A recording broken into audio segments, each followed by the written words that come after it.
The Chandrayaan spacecraft and its rover have been silent on the moon for a couple of weeks. The moon is an incredibly harsh environment.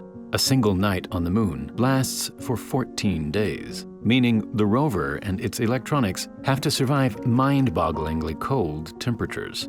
Without any power to keep it alive, the rover and its lander are most likely dead. But when the sun comes up again, there is a small chance that they could come back to life. The Chandrayaan mission was incredible in many ways. With just 14 days to live, it performed experiments in an area of the moon that we know very little about.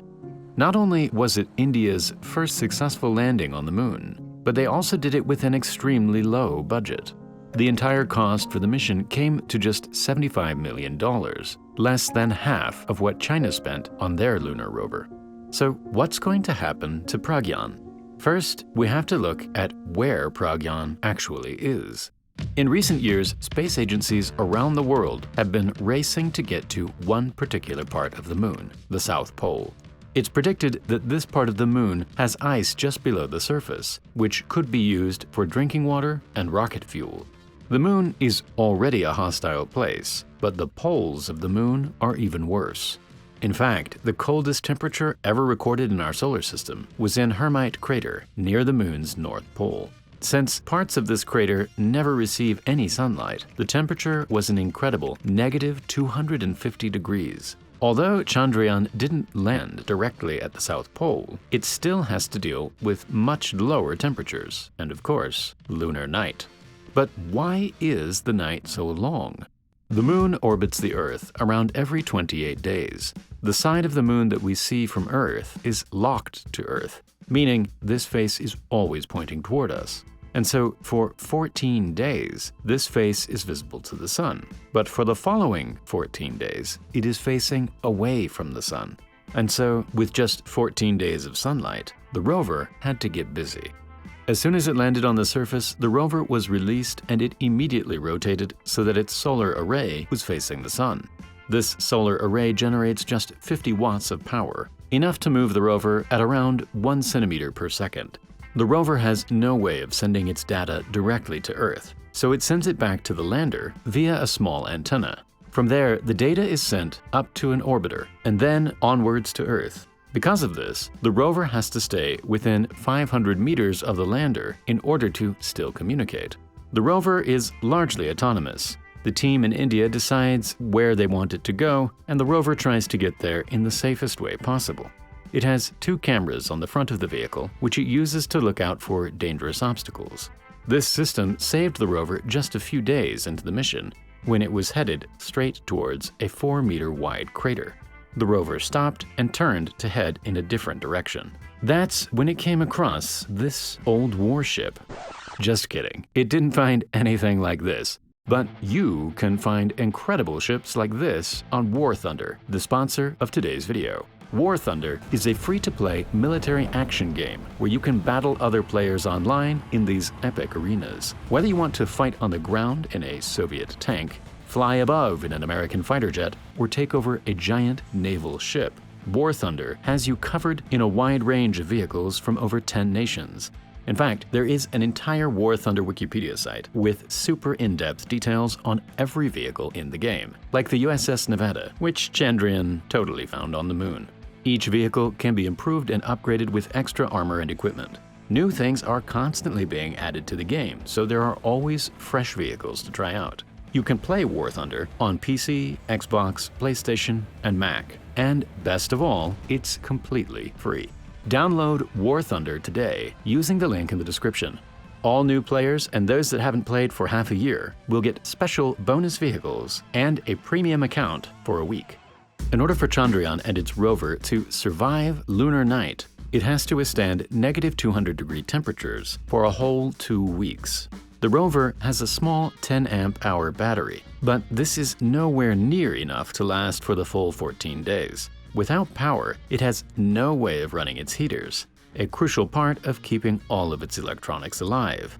Because of India's tight budget, the electronics weren't designed to survive the extreme temperatures of the lunar night, and so the rover's survival is down to fate.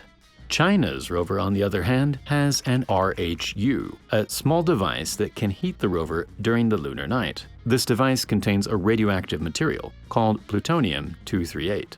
As the material decays, it produces a constant source of heat, which can be redirected throughout the rover. The problem is, this material is extremely expensive, and so India's rover had no choice but to simply go to sleep. Nevertheless, India's 14 days on the moon were a huge success. A few days in, the rover used a laser detector to find out what elements were present on the lunar surface. This works by firing the laser into the surface, turning a small portion of it into plasma. The light from that plasma is then captured and broken down into a spectrum. This basically shows the level of light at different wavelengths. Every element emits and absorbs light at specific wavelengths, creating a recognizable line on the spectrum. By comparing these lines to the ones found in the plasma, we can determine which elements are present. But what did they find? Well, they found a bunch of elements, things like aluminum, sulfur, iron, silicon, and even oxygen. These are all incredibly useful things that humans could mine if they were on the moon.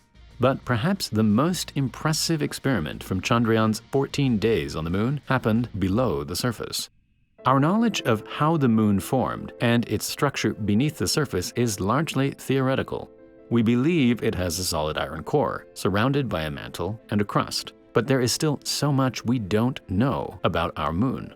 And so to find out what's going on below the surface, the Chandrayaan lander drilled a temperature sensor 10 centimeters into the ground. Scientists expected the surface at the South Pole to be cool, around 20 degrees. But Chandrayaan found that the surface was much hotter, at around 60 degrees. And just 8 centimeters below the surface, the temperature plummeted all the way to -10 degrees, a 70-degree difference. On Earth, at this depth, the temperature would only change by a few degrees. Being able to conduct experiments on the actual surface of the moon is incredibly valuable and something that only India and China have achieved in the 21st century. On top of finding oxygen and sulfur, Pragyan is also on the lookout for hydrogen, another key sign that ice exists below the surface. But before the rover or lander could do any more work, they had to prepare for nighttime.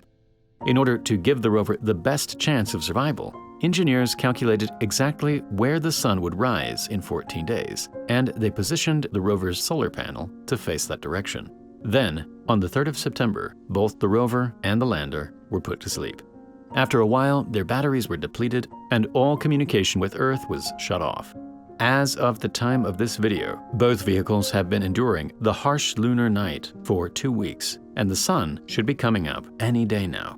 If the electronics have survived, the solar panel will start to charge up the battery, and the rover will attempt to communicate with the lander, which will automatically try to send its signal over to us. Our receivers here on Earth will be listening and waiting for that signal to come through. If Chandrayaan has somehow survived these 14 days, it will be an incredible achievement, and this brave little rover will be able to continue exploring the moon. If that signal never comes through, this rover will still go down in history as humanity's first venture into the South Pole. And now for the Primal Space giveaway. The winner of the previous giveaway is Matt Tomford. Congratulations! In the next video, we'll be giving away this LEGO Perseverance rover. All you need to do is sign up at the link below, hit the like button on the video, and leave a comment about what got you into spaceflight. Thank you very much for watching, and I'll see you in the next video.